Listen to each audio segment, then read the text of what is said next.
Good morning.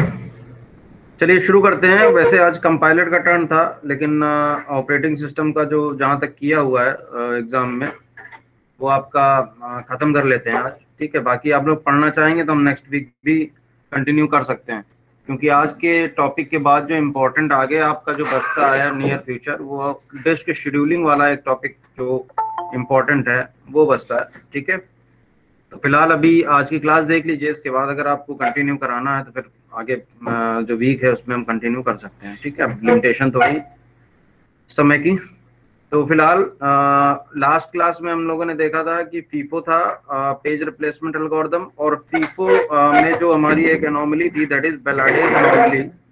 उस anomaly में क्या था, जितना भी एंटायर कॉन्सेप्ट है हमारा पेज रिप्लेसमेंट का, तो पेज रिप्लेसमेंट का कॉन्सेप्ट के अकॉर्डिंग नंबर ऑफ फ्रेम्स अगर हमारे ज़्यादा हैं, और तो अगर कंपैरिजन कर रहे हैं कम और ज़्यादा में, तो ऐसा नहीं होना चाहिए कि फ्रेम्स हमारे पास अवेलेबल ज़्यादा हैं और पेज फॉल्ट भी उसी के प्रोपोर्शन में ज़्यादा होने लगे। ठीक है, तो ये आपकी एनोमली आपकी फर्स्ट फीफो में आपकी फर्स्ट इन फर्स्ट आउट में एग्जिस्ट करती है। उसका एग्जाम्पल भी हम लोगों ने कल देखा था, एक्सप्लेन कर दिया था।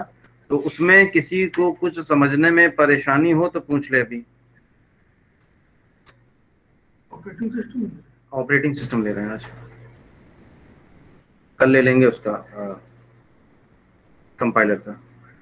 ठीक है, तो आई थिंक किसी को कोई दिक्कत नहीं है। तो नेक्स्ट जो आप लोग पहले भी पढ़ चुके हैं एल्गोरिथम, नेक्स्ट जो हमारी एल्गोरिथम है that is optimal page replacement algorithm. इसी बेलाडेज एनोमली के बिहाफ पे जो ये एनोमली आई, इसके बाद जो इसका सोल्यूशन प्रोवाइड कराने की बात करी गई, तो फीफो जो है उसके बाद हमारा कौन सा कॉन्सेप्ट आ गया, ऑप्टिमल पेज रिप्लेसमेंट एल्गोरिथम।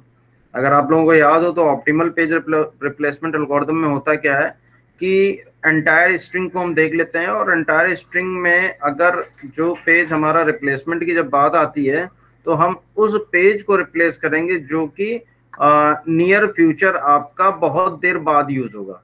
ठीक है, मान लीजिए हमारे पास 3 फ्रेम है, 3 फ्रेम की हम बात कर रहे हैं, तो 3 फ्रेम्स में जो भी पेज नंबर लोड हैं उन पेज नंबर को देखेंगे, और साथ ही साथ आप रेफरेंस स्ट्रिंग देखेंगे, और उन तीनों जो पेज आपके लोडेड हैं जिनका भी नंबर आपको फ्रेम में दिख रहा है, उनमें से जो सबसे बाद में आपका यूज हो रहा है, ठीक है, उसको आप रिप्लेस करेंगे। ठीक है, तो देखते हैं क्या है इसमें। Optimal page replacement, one result of the discovery of Balades anomaly was the search for an optimal page replacement algorithm. An optimal page replacement algorithm has the lowest page fault rate of all algorithms and will never suffer from Balades anomaly. ठीक है, procedure is as follows: replace the page that will not be used for the longest period of time. ठीक है, तो reference string हमारी वही है, इससे आप सॉल्व कर सकते हैं। मैं 2-3 पार्ट आपको शुरुआत के बता दे रहा हूँ। स्टार्टिंग में तो ये पेज फॉल्ट हो रहा है, नंबर ऑफ फ्रेम्स हमारे 3 है, तो 701 तक आ गया। अब यहाँ पर रिप्लेसमेंट की बात आ रही, क्योंकि 2 आया और 2 हमारा यहाँ पर नहीं था, तो पेज फॉल्ट हुआ, और पेज फॉल्ट के कारण यहाँ पर जो फ्रेम्स हमारे भरे हुए हैं, तो पेज रिप्लेसमेंट भी होगा। तो पेज रिप्लेसमेंट पे मैंने क्या बोला है कि जो आपका पेज सबसे देर में यूज हो रहा है, ठीक है, उसको आप रिप्लेस करेंगे।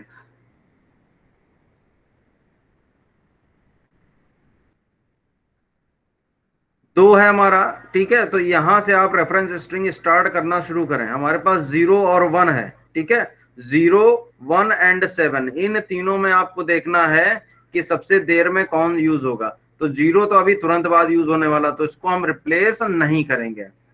3 से मतलब नहीं है हमारा। फिर इसके बाद हमारा 1 देखिए कहाँ दिया हुआ है, 1 दिया हुआ कि 7 दिया हुआ है, हमारा 1 आ रहा है, यानी कि जो 0 है, 0 के बाद जो हमारा पेज यूज होगा वो हमारा 1 पेज यूज होगा। ठीक है, तो यानी कि बचा कौन सा, 7। तो 7 सबसे बाद में यूज होने वाला है, तो 7 को हम रिप्लेस करेंगे। ठीक है, तो 7 की जगह क्या आ गया, 2 आ गया, 201। अब देखिए रेफरेंस स्ट्रिंग के अकॉर्डिंग ये 0 है हमारा, ठीक है, तो 0 हमारा पेज हिट हो गया। फिर 3 आया, तो 3 यहाँ पर हमारा एग्जिस्ट कर नहीं रहा है, तो पेज फॉल्ट हुआ।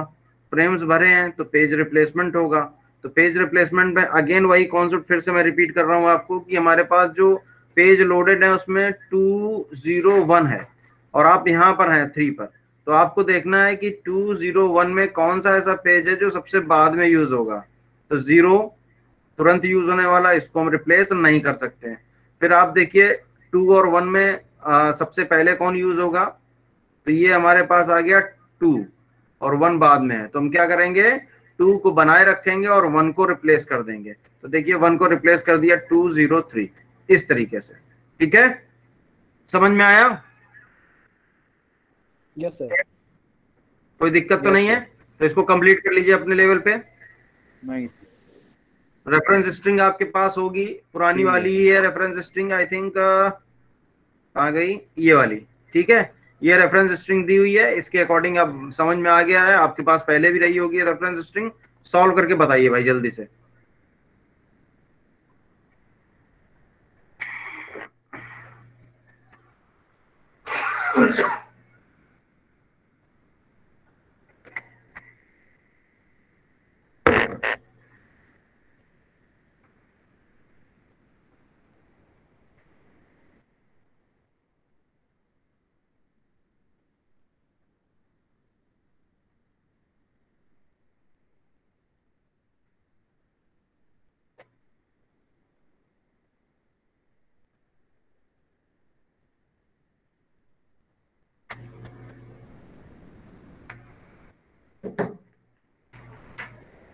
जिसका आंसर आ जाए तुरंत बताए भाई, टाइम पास नहीं है, कंटेंट कवर करना है आज अगर चाहते हैं कि खत्म हो जाए। बाकी मैं फिर से रिपीट करूंगा आपका कि जो डिस्क शेड्यूलिंग एक इम्पोर्टेंट आपका इसमें टॉपिक रह जाता है, तो उसको अगर कवर करना है तो फिर नेक्स्ट वीक ही हो पाएगा वो।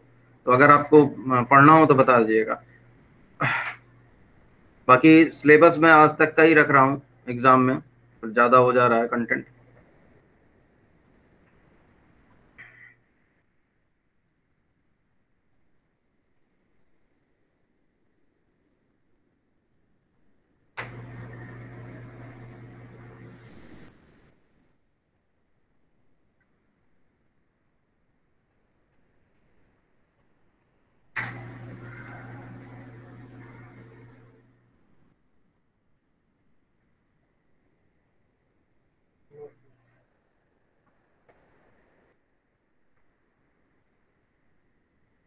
जिसका हो जाए वो बता दे मैं, ठीक है।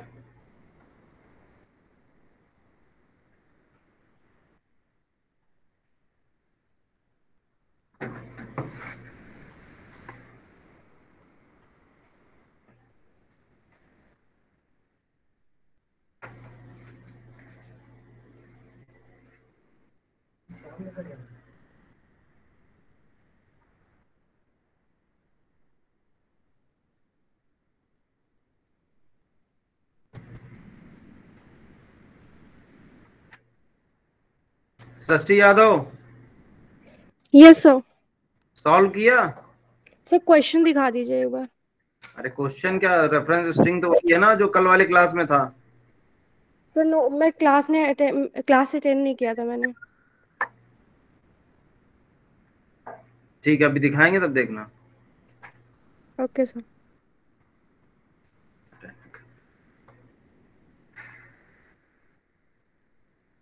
अंशिता हुआ तुम्हारा?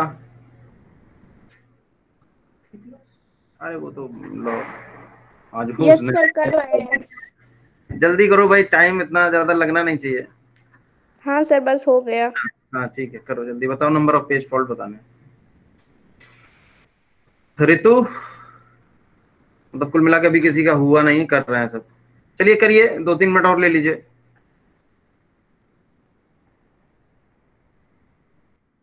हो गया प्रांजल? सर हो गया। बताओ कितने हैं number of page fault? 9 sir. 9? 9 है सर। 9?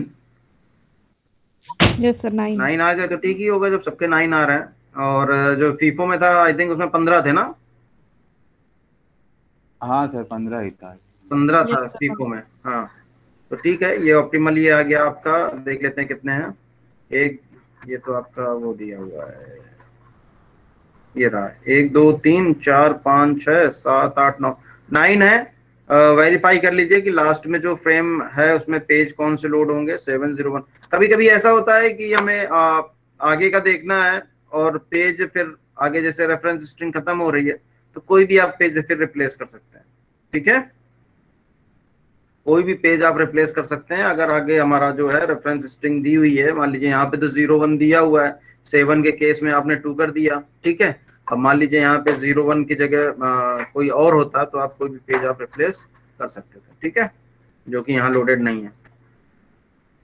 नेक्स्ट जो एल्गोरिदम है वो क्या है आपकी LRU, लीस्ट रिसेंटली यूज्ड। ठीक है, अब जो नया कॉन्सेप्ट जो LRU का है, तो LRU में क्या क्लेम किया जा रहा है, आर्गुमेंट दिया जा रहा है कि हमारा जो मोस्ट एक्टिव पेज हैं, ठीक है, मोस्ट एक्टिव पेज हैं, उनकी प्रोबेबिलिटी ज्यादा है नियर फ्यूचर भी आपका यूज होने की। ठीक है, तो हम ये मान के चल रहे हैं कि हमारा जो ज्यादा यूज हो रहा है उसको हम रिप्लेस ना करें, जो कि बहुत देर से यूज नहीं हुआ है हम उसको रिप्लेस कर दें। ठीक है, बात समझिएगा। LRU में क्या, लीस्ट रिसेंटली यूज जो होता है उसको हम रिप्लेस करते हैं। तो लीस्ट रिसेंटली यूज का मतलब ये हुआ कि बहुत देर पहले जो आपका यूज हुआ था उसको हम क्या करें, रिप्लेस कर दें बाय दिस आर्गुमेंट कि जो हमारा मोस्ट एक्टिव पेज है जो अभी रिसेंटली अभी आया है वो नियर फ्यूचर आपका यूज हो सकता है। ठीक है, तो वही चीज दी हुई यहाँ पर, in this algorithm we can replace the page that has not been used for the longest period of time. ठीक है, तो वही रेफरेंस स्ट्रिंग है, इसको नोट कर लो सृष्टि। ठीक है, रेफरेंस स्ट्रिंग वही है। अब करना क्या है, हमें करना वही है, स्टार्टिंग के 3 तो आपके सेम ही है। अब जब 2 आ रहा है तो 2 के केस में हमें क्या करना है, 2 के केस में हमें रिप्लेसमेंट करना है। तो रिप्लेसमेंट के केस में हमारा है 701, तो 701 में किसको हम रिप्लेस करेंगे, यहां पर हैं आप इस समय 2 पर। तो देखिए 0 अभी यूज हुआ है, उससे पहले आपका 0 यूज हुआ है, सॉरी 1 अभी यूज हुआ है, उससे पहले 0 यूज हुआ है, और सबसे जो पहले यूज हुआ था तो 7 हुआ, तो 7 को हम रिप्लेस करेंगे। तो यहाँ पर 7 को रिप्लेस कर दिया, 201 आ गया। ठीक है, 0 आया, पेज हिट हुआ, फिर 3 आया, 3 हमारा यहाँ पर नहीं है, हमें क्या करना है, 3 के केस में आपको फिर से हमारे 201 है, 201 में जो सबसे पहले यूज हुआ था उसको रिप्लेस करना है। तो 0 अभी अभी आया, उससे पहले 2 आया, बचा हुआ क्या बचा, 1 बचा, तो 1 को हम रिप्लेस कर देंगे। तो यहाँ पर आ गया आपका 203। ठीक है, फिर 0 आ गया, 0 हमारा क्या हुआ, पेज हिट हो गया, फिर 4 आएगा, तो 4 के केस में हमारे पास है 203, 4 से पहले 0, तो 0 हम रिप्लेस नहीं कर सकते हैं, 0 से पहले आपका 3 है, तो 0 और 3 आपका रिप्लेस नहीं होगा, 2 को रिप्लेस कर देंगे, तो 2 की जगह हमारा 4 आ गया। ठीक है, यस सर। तो इसको भी सॉल्व कर लीजिए ईमानदारी से, बाकी तो मैं स्क्रीन ओपन करके ही रखा हूँ, जिसको टिपना टिप लीजिए, कोई खास। यस। हाँ, बाकी जो एक्टिव लोग हैं वो तो कर ही रहे हैं सॉल्व। ठीक है, इसको जल्दी से कर लीजिए, 2-3 मिनट। पूछना हो कुछ तो पूछिए, बहुत स्लाइड डिफरेंस होता है मेरे हिसाब से, जो लॉजिक आपको लगाना है। फीफो में तो स्ट्रेट फॉरवर्ड है भाई, जो पहले आया उसको आप रिप्लेस कर देंगे। जो नेक्स्ट ऑप्टिमल और LRU में है, तो ऑप्टिमल में आपको आगे की स्ट्रिंग देखनी है। ठीक है, आगे के स्ट्रिंग में जो सबसे बाद में आपका एंट्री आ रही है उसको आप रिप्लेस करेंगे, और जो LRU में बैकवर्ड देखना है, और बैकवर्ड में जो सबसे लास्ट आपका पेज नंबर दिया हुआ है जो कि फ्रेम में आपका एग्जिस्ट कर रहा है उसको रिप्लेस करना। यही आपका शॉर्टकट लॉजिक है। ठीक है, सॉल्व कर लीजिए इसको जल्दी से।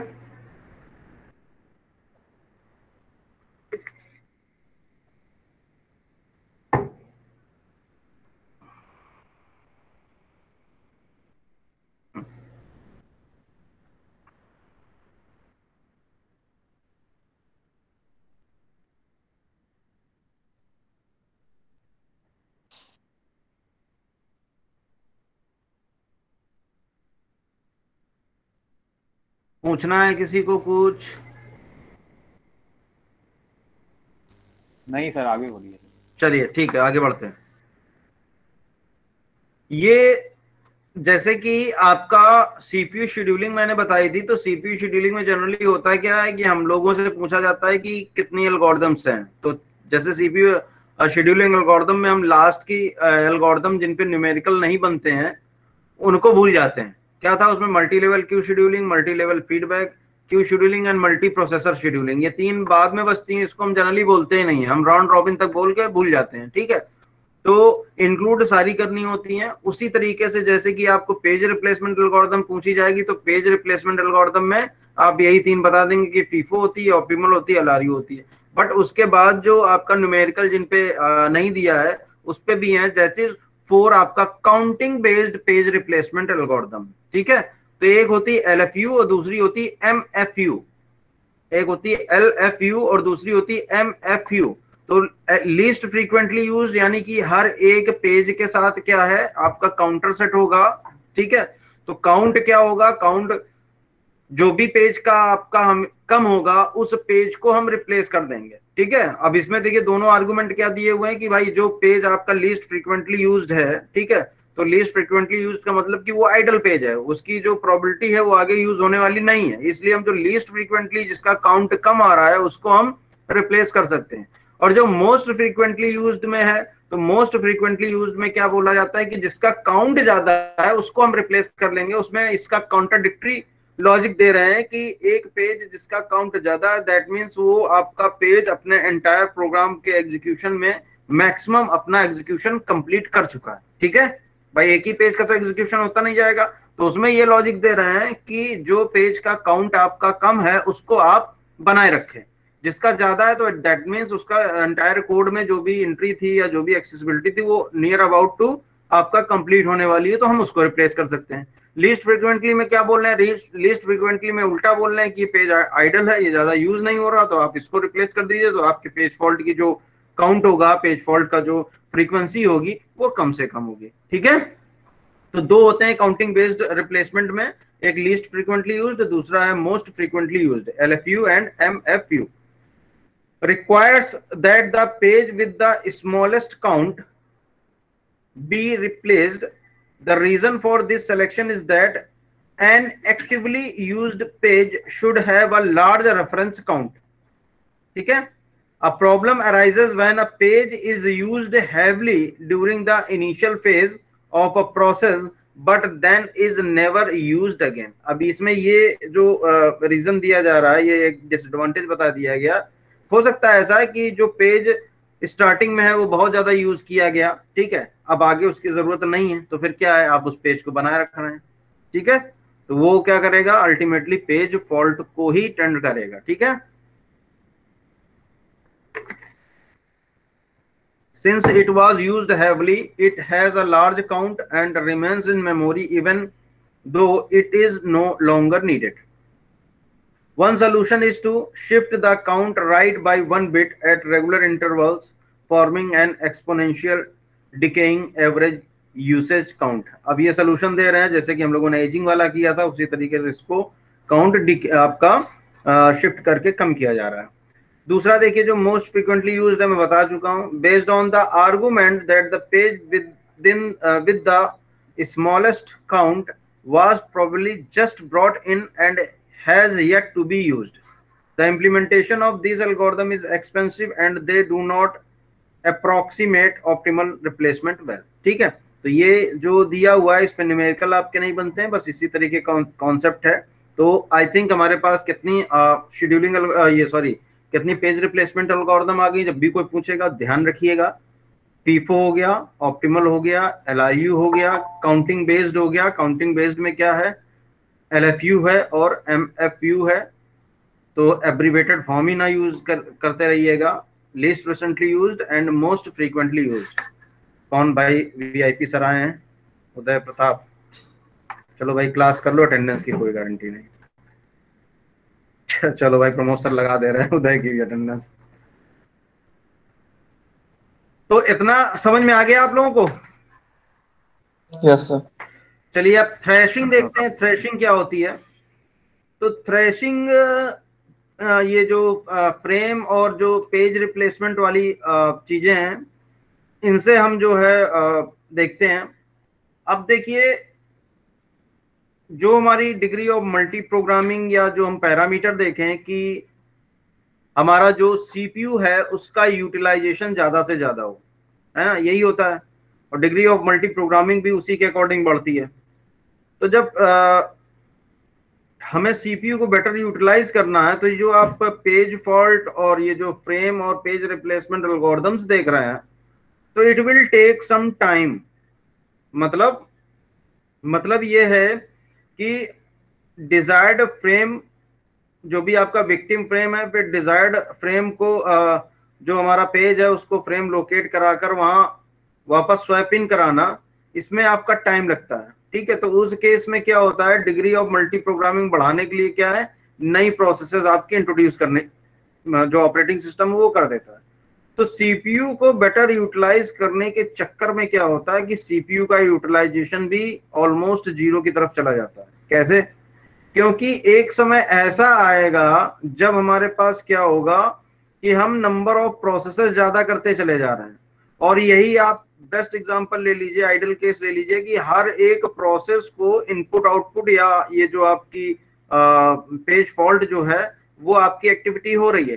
तो डिजायर्ड पेज को लाने में भी अब हमारे पास पता है कि आईओ कंट्रोलर तुम्हारी लिमिटेड ही है ना, तो वहां पर भी एक क्यू बन जाएगी। जब क्यू बन जाएगी तो जो डिजायर्ड पेज है वो प्रोसेसर को मिल ही नहीं पाएगा, एक एक्सटेंट तक तो बढ़ेगा डिग्री ऑफ मल्टी प्रोग्रामिंग, फिर इसके बाद क्या होगा, स्लाइड डाउन होता चला जाएगा। ठीक है, क्यों? क्योंकि जो हमारा सीपीयू का यूटिलाइजेशन है वो तो तब तक नहीं हो पाएगा जब तक उसको डेटा नहीं मिलेगा, और डेटा इस वजह से नहीं मिलेगा जिस किसी भी आईओ कंट्रोलर की आप बात कर रहे हैं वहां पर खुद एक क्यू लग गई है। अब क्यू बिल्डअप हो गई तो आपने भले 20 प्रोसेसेस लगा रखी हो, बट वो 20 प्रोसेस तो क्यू में चली गई ना। तो एक को समहाउ आपका डेटा मिला तो उसको प्रोसेसर ने एग्जीक्यूट कराया, फिर वो बैठा हुआ है। क्यों? क्योंकि दूसरी प्रोसेस को डिजायर्ड डेटा मिलने में कुछ समय लगेगा। ठीक है, तो ये आपका थ्रेशिंग होती है। अब थ्रेशिंग का भी एक locality of reference concept use होता है, वो भी बता रहे हैं अभी आपको। पहले थ्रेशिंग देख लीजिए, ठीक से समझ लीजिए।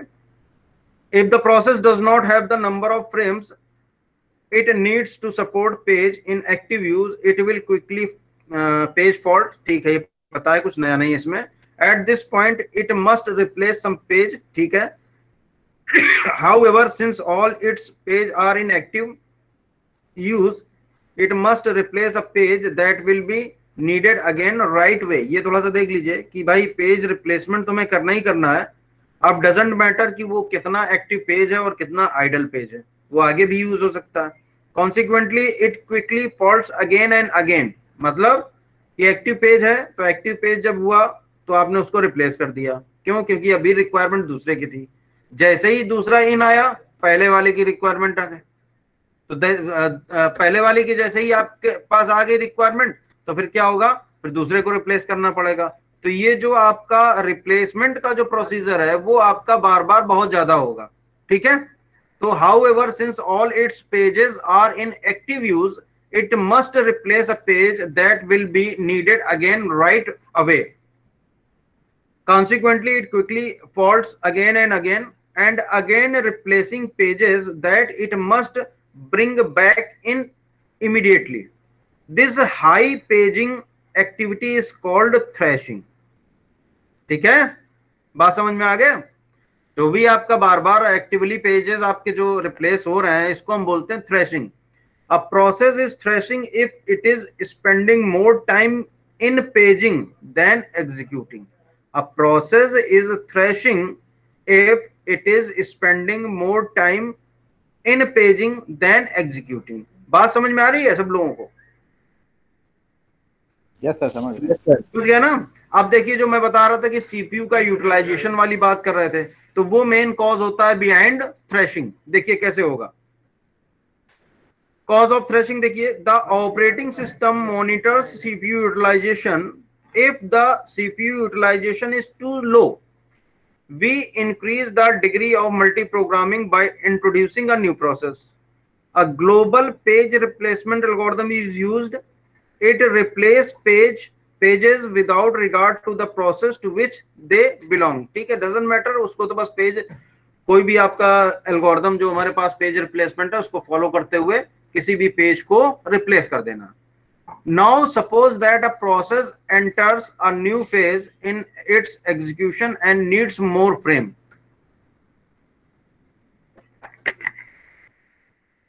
It starts faulting and taking frames away from other process। ठीक है, these processes need those page and so they also fault taking frames from other process। तो हो क्या रहा है, जो अभी हम लोगों ने देखा कि पेजिंग में ज्यादा समय जा रहा है, पेज रिप्लेसमेंट एल्गोरिथम में समय ज्यादा जा रहा है इन रादर देन आपका एग्जीक्यूटिंग। तो हो यही रहा है कि एक प्रोसेस ने क्या किया, दूसरी जो फ्रेम्स थे प्रोसेस के उन पे आपका रिप्लेसमेंट कर दिया, दूसरी वाले को भी चाहिए था उसने तीसरी वाले का कर दिया। तो ये इसी तरह की एक्टिविटी आपकी चलती रहती कि एक दूसरे से जो भी आपके पेजेस लोडेड हैं आपके फ्रेम्स में वो सारे आपके ओवरराइड या आपके स्वैप इन स्वैप आउट होते रहते हैं। These faulting processes must use the paging device to swap pages in and out। अब देखिए जो हाई डिग्री एक्टिविटी होने वाली है कि अब 3 प्रोसेस का मैंने जैसे एग्जांपल दिया, तो इसी तरीके से 3 से ज्यादा प्रोसेस हो सकती हैं और एक दूसरे से आपका क्या हो रहा है, जो पेजेस हैं जो फ्रेम्स हैं वो आपके रिप्लेस किए जा रहे हैं। तो ये हाई एक्टिविटी ऑफ पेजिंग हो गई। तो पेजिंग में जो मैं बोल रहा था कि आईओ कंट्रोलर है या डिवाइस है, वहां पर आपकी एक क्यू बन जाएगी। तो पेजिंग में पेज रिप्लेसमेंट में ज्यादा समय लग रहा है और जो एग्जीक्यूशन हो रहा है वो कम हो रहा है। As they queue up for the paging device the ready queue empties। The ready queue empty हो गई। As process wait for the paging device CPU utilization decreases. इसका डायग्राम आप ये देखिए, पहले यहां से स्टार्ट हुआ, this is what, this is CPU utilization, degree of multi programming देखिए बढ़ रही है, ऑल ऑफ सडन आपका एक एक्सटेंड तक आपका सीपीयू यूटिलाइजेशन देखिए गया हुआ। आफ्टर दैट तो ये आपका एक मैक्सिमम थ्रेशोल्ड वैल्यू हो गई एट विच जो प्रोसेस का एग्जीक्यूशन है वो आपका डाउन हो रहा है ड्यू टू पेजिंग या due to waiting in paging activity. ठीक है, तो ये स्लाइटली आपका यूटिलाइजेशन सीपीयू का क्या होगा, डिक्रीज होता जाएगा। ठीक है, तो इसी को आगे कंटिन्यू कर लेते हैं। ये paging CPU utilization decreases, the CPU scheduler sees the decreasing CPU utilization and increases the degree of multi programming. तो यहां पर 3 प्रोसेस की जो बात कर रहे थे, ठीक है, 3 प्रोसेसेस अभी क्या कर रही हैं, उनके पास डेटा नहीं है, सीपीयू फ्री है। ठीक है, तो सीपीयू जब फ्री है तो जो शेड्यूलर है वो क्या करेगा, डिग्री ऑफ मल्टी प्रोग्रामिंग यानी कि प्रोसेसेस को ऐड करता चला जाएगा। तो ये ऐड प्रोसेस हो रही है और इसके बाद एक समय ऐसा आएगा कि ना तो फ्रेम्स में जगह होगी और ना ही प्रोसेसर के पास कोई ऐसी प्रोसेस होगी जो कि वो एग्जीक्यूट कर सके, due to what, due to lack of data. और डेटा कहाँ है, वो पेजेस के फॉर्म में। तो ये आपका जो है थ्रेशिंग का रीजन होता है। अब ये डायग्राम आपके सामने है, जो कॉन्सेप्ट बताया वो आप एक बार विचार कर लीजिए और अगर कुछ डाउट लगता है यू कैन आस्क। तो थ्रेशिंग और थ्रेशिंग के पीछे रीजन, अब रीजन आ गया, उसके बाद है सोल्यूशन।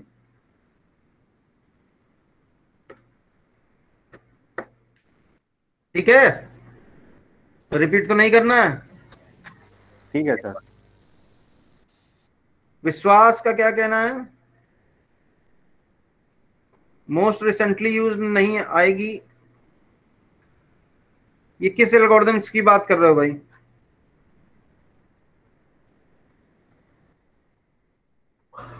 चलिए छोड़िए, तो आगे चलते हैं। सोल्यूशन की जो बात कर रहे हैं उसमें देखिए आता है एक लोकेलिटी रेफरेंस का कॉन्सेप्ट, लोकेलिटी ऑफ रेफरेंस।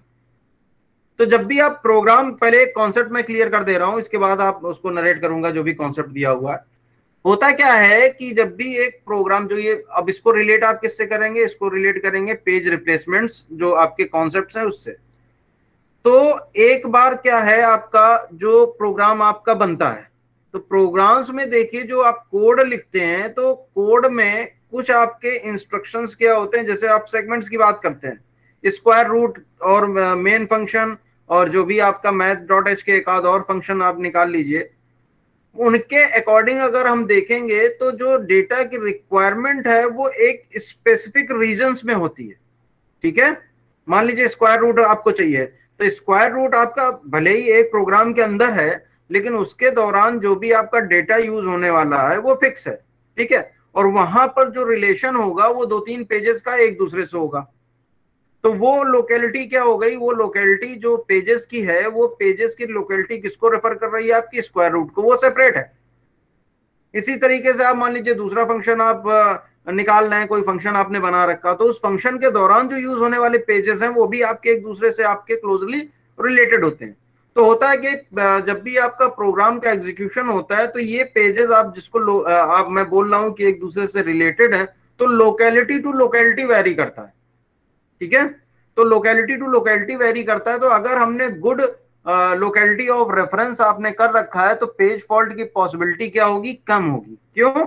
क्योंकि हम अगर प्रोग्राम के एग्जीक्यूशन के किसी पर्टिकुलर पॉइंट पर पहुंचे हुए हैं, मान लीजिए मेन की बात कर रहे हैं, मान लीजिए किसी फंक्शन की बात कर रहे हैं, रिकर्सन की बात कर रहे हैं, मान लीजिए किसी स्क्वायर रूट की बात कर रहे हैं, तो उस दौरान जो भी अगर आपने बेटर डेटा का मतलब लोकेट कर रखा है डेटा को, तो वो पेजेस आपके उसी दौरान यूज होंगे और इसके बाद जो भी पेज फॉल्ट की पॉसिबिलिटी होगी उसी दौरान जितनी भी है रिलेटेड टू स्क्वायर रूट या रिलेटेड टू रिकर्सन या रिलेटेड टू मेन पेज या मेन फंक्शन, तो वहां भी होगी। इसके बाद जो पॉसिबिलिटी होती है पेज फॉल्ट की वो कम हो जाती है। तो पेज फॉल्ट की पॉसिबिलिटी ऑलमोस्ट ना के बराबर अगर हो जा रही है तो थ्रेशिंग वाला जो कॉन्सेप्ट है वो वहां पर आपका खत्म हो जाएगा। क्यों? हमारा मेन जो थ्रेशिंग के पीछे रीजन है कि एक दूसरे से जो फ्रेम्स हैं वो छीने ले रहे हैं, हर एक प्रोसेस दूसरे को रिप्लेस कर रही, दूसरी आई तीसरे कर दिया, तीसरी आई पहले कर दिया। ठीक है, तो जब पहली प्रोसेस आई तो पहली प्रोसेस ने क्या किया, एक्टिवली पेज थे जो वो आपके एक साथ यूज हो गए। अब उस प्रोसेस को आगे आपका जो पेजेस हैं उनकी रिक्वायरमेंट कम पड़ेगी, तो जो पेज फॉल्ट या पेज रिप्लेसमेंट की पॉसिबिलिटी है वो कम हो जाती है। और पेज रिप्लेसमेंट या जो आपकी पेजिंग की जो कॉन्सेप्ट है वो अगर कम हो जाएगा तो थ्रेशिंग हमारा खत्म हो जाएगा। ठीक है, अब इसको मैं बता रहा हूं आपको। We can limit the effect of thrashing by using a local replacement algorithm or priority replacement algorithm. क्या है इसमें? In this, if one process starts thrashing, it cannot steal frames from other process and cause the later to thrash as well. ठीक है? When more than one process are in thrashing state, then they will be in the queue for the paging device. Thus, the effective access time will increase even for a process that is not thrashing. To prevent thrashing, we must provide, ये सब पहली चीज थी जो यहाँ तक दिया हुआ thrashing का concept, ये सब दूसरे वर्ड्स में आपको फिर से बता दिया गया। To prevent thrashing, we must provide a process with as many frames as it needs। यानी कि ठीक है, जैसे कि हम लोगों ने किया था डेडलॉक अवॉइडेंस में कि हमारे पास जो भी मैक्सिमम नीड है वो आप एक बार पहले बता दीजिए, वो अपने रिसोर्सेज ले लीजिए ताकि आपको क्या करना पड़े, वेट ना करना पड़े। ठीक है, तो ठीक है, सारे फ्रेम्स आप लोड करा देंगे, दे देंगे, लेकिन कैसे पता चलेगा कि कितने फ्रेम्स और कौन से फ्रेम चाहिए? ठीक है, तो to prevent thrashing we must provide a process with as many frames as it needs, but how do we know how many frame it needs? अब ये मेरा जो कॉन्सेप्ट मैंने भी बताया ये आया। In a locality model it says as a process execute it moves from locality to locality। तो locality to locality का मैंने क्या एग्जांपल दिया था, जैसे सेगमेंट्स में हमने डिवाइड किया कि this is for main function, this is for square root, this is for recursion या this is for this particular function। A locality is a set of pages that are actively used together। बस यही दो तीन लाइनें हैं जिनको आपको बहुत ध्यान से देखना। A locality is a set of pages that are actively used together। एक साथ यूज हो जाएंगे, उस दौरान जो भी पेज फॉल्ट होना वो होगा, पेज रिप्लेसमेंट होगा, इसके बाद नहीं होगा करस्पॉन्डिंग टू दैट। तो ये जो एक दूसरे से फ्रेम छीनने वाली जो बात हो रही है वो चीज खत्म हो जाएगी। A program is generally composed of several different localities which may overlap। ठीक है, different localities which may overlap। which may overlap का मतलब क्या होता है कि certain pages क्या, अगर totally independent आपका हो जाएगा, हर एक फंक्शन, हर एक प्रोग्राम, हर एक फंक्शन, तो क्या होगा, ओवरलैपिंग की बात ही अगर नहीं होगी तो फिर वो तो इंडिपेंडेंट प्रोग्राम बन जाएगा। तो कुछ ना कुछ तो रिलेशन होगा ही होगा। ठीक है, एक दूसरे से क्लोजली कि पहले एग्जीक्यूट करा लीजिए, इसके बाद जो आउटपुट है वो आप उसके तौर पर इनपुट के तौर पे पास कर सकते हैं, या एंटायर जो भी प्रोग्राम्स है उस जगह आपका इनपुट स्टोर किया जा रहा है। तो कुछ ना कुछ तो इसलिए बोला गया है कि ओवरलैपिंग हो सकती है एक आध पेजेस की। यहां तक समझ में आया? Yes sir, yes sir. चलिए, तो जो बात कर रहे थे, मैंने बीच में आपको बताया था पहले, जब से ये पढ़ने से पहले मैंने क्या बोला था आपको कि जो लोकेलिटी ऑफ रेफरेंस है या लोकेलिटी है वो अगर प्रॉपरली आपकी प्रोग्रामर ने मतलब प्रोग्राम कर रखी है तो ये हमारा थ्रेशिंग होने की पॉसिबिलिटी काफी कम हो जाती है। तो लोकेलिटी ऑफ रेफरेंस की बात कर लीजिए। अब हमें पता चल गया कि लोकेलिटी है क्या। अब लोकेलिटी ऑफ रेफरेंस की बात कर रहे हैं। If a process program is well structured, देखिए ये पहली लाइन में लिखा हुआ, if a process program is well structured the references will follow some pattern in small neighbourhood in the address space. तो इसका मतलब क्या है, ये पेजेस की ही बात करी जा रही है। जो कॉन्सेप्ट मैंने अभी बताया या जो आपने अभी पढ़ के देखा, उन सब में आपका वही लाइन यहाँ पर लिखी हुई कि स्मॉल नेबरहुड में। स्मॉल नेबरहुड का मतलब ही क्या है, जो लिखा हुआ था active page, pages are used together, वही चीज है यहाँ पर। And the system will be able to ensure low page fault rate with only a limited fraction of the process address space in the main memory।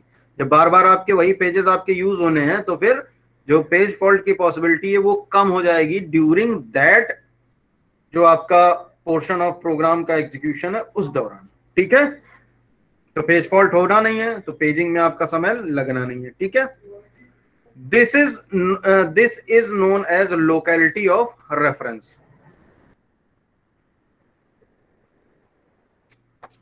A program exhibit, sorry, इससे पहले, the better the locality, the better the expected performance from the demand paging system. A program exhibits many different localities based on program structure. A program section consists of a set of functions that cause concentration of references in certain localities in the process address space. In short जो मैंने अभी आपको बताया है वही चीज है।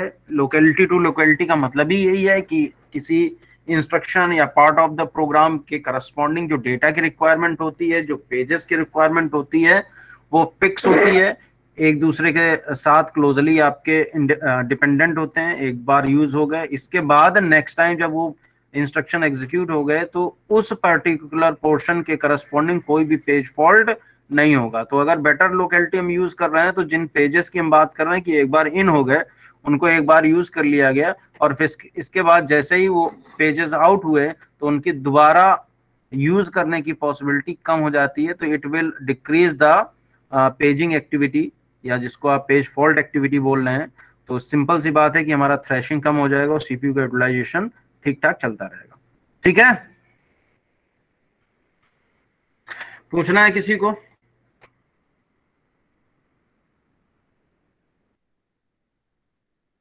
नहीं, सिलेबस मैं आज तक का रख रहा हूं, किसी को कोई परेशानी हो तो बताओ।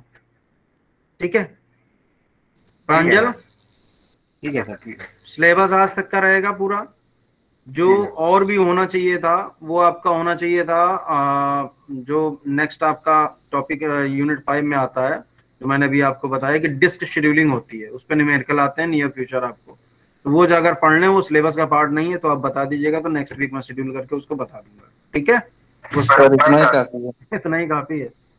चलो मैं सर इसमें जो मोस्ट रिसेंटली यूज्ड है पेजिंग एल्गोरिथम वो नहीं आएगी सर? मोस्ट रिसेंटली यूज्ड बताया था भी कॉन्सेप्ट।